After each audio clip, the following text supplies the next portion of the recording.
November 4,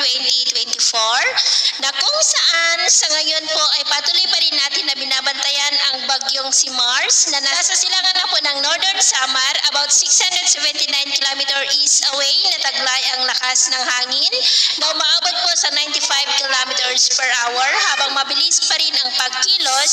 pa-west, northwestward sa bilis po na 25 km per hour. Ngayong gabi hanggang bukas ng umaga ay babaybayin po nito ang silangang baybay ng Southern Luzon at Central Luzon at nagbabanta ulit na lalakas yan ngayong gabi into severe tropical storm. At bukas ng hapon, nasa silangang baybay na po yan ng Northern Luzon at muling lalakas yan into typhoon category. At sa Miyerkules, posibleng mag-iiba na ang direksyon yan,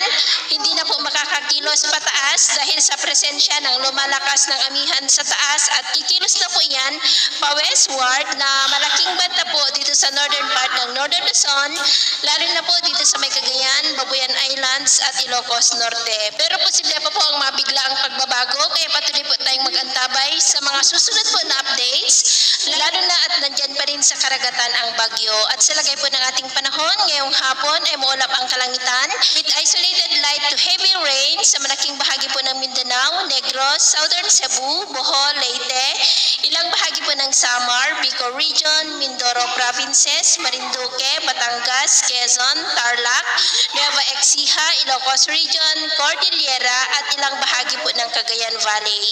At mamayang gabi, posible pa rin ang may kalakasan ng mapag-ulan. Diyan po sa ilang bahagi ng Mindanao, Southern Visayas, Oriental Mindoro,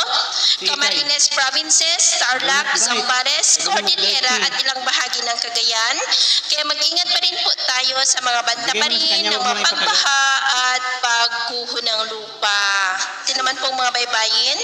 Dahil sa amihan ay maalon na po sa mga baybayin ng Batanes, Babuyan Islands, Ilocos Norte Seaboard ng Cagayan, ang mga alon ay posibleng aabot hanggang po sa 3 to 5 meters height. Kaya iwasan na muna natin ang papalaot